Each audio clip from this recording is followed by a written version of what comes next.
पश्चिम बंगाल में आज पहले वैशाख का त्यौहार रविंद्र संगीत मंगल शोभा यात्रा और हाल खाता की पूजा के साथ मनाया जा रहा है। बांग्ला नववर्ष यद्यपि बांग्ला भाषी लोगों के लिए यह एक महत्वपूर्ण दिन है, लेकिन यह व्यापारियों के लिए भी खास दिन है। हाल खाता के माध्यम से बकाया धनराशि एकत्र करके और अग्रिम भुगतान के साथ खरीदार को बनाए रखकर मिठाई सहित विभिन्न प्रकार के भोजन और पेय के माध्यम से खरीदार और विक्रेता के बीच बेहतर संबंध बनाए जाते हैं। इधर नववर्ष के अवसर पर आज सुबह कोलकाता के सड़कों पर शोभा यात्रा निकाली गई। शोभा यात्रा दक्षिण कोलकाता के गांगुली बागान से शुरू हुई और सुकांता सेतु तक समाप्त हुई। शोभा यात्रा के आयोजकों और प्रतिभागियों ने उपमहाद्वीप में चल रही अशांति को समाप्त करने के लिए शांति का आह्वान किया। दूसरी ओर राज्य की मुख्यमंत्री ममता बनर्जी ने पहले वैशाख के शुभ अवसर पर राज्य के लोगों को शुभकामनाएं दी हैं।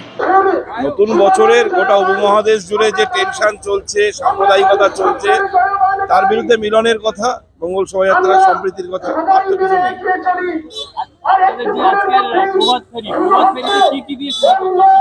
এই যে দেখতে পাচ্ছেন বাংলার পেঁচা, বাংলার কাঠের ঘোড়া, বাংলার দ্বারকাক, নানান কিছু আছে। অনেকেই থাকছেন। মানভূম ভাষা আন্দোলনের কিংবদন্তি কাজল সেন চলে এসছেন, অধ্যাপক পবিত্র সরকার আসছেন আমাদের উদ্বোধক, 2-1 মিনিটের মধ্যে চলে আসবেন প্রখ্যাত চিত্রশিল্পী শাকিলা, আরো নানান মানুষ, নাটকের মানুষ, থিয়েটারের মানুষ, অনেকে আসছেন, বিভিন্ন স্কুল কলেজের ছাত্র।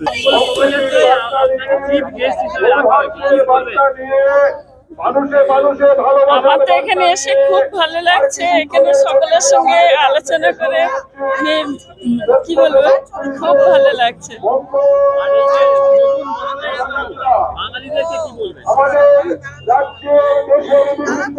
বাংলা নববর্ষ কিভাবে উদযাপন হচ্ছে পশ্চিমবঙ্গের কলকাতায়, সে তো আপনারা দেখতেই পাচ্ছেন।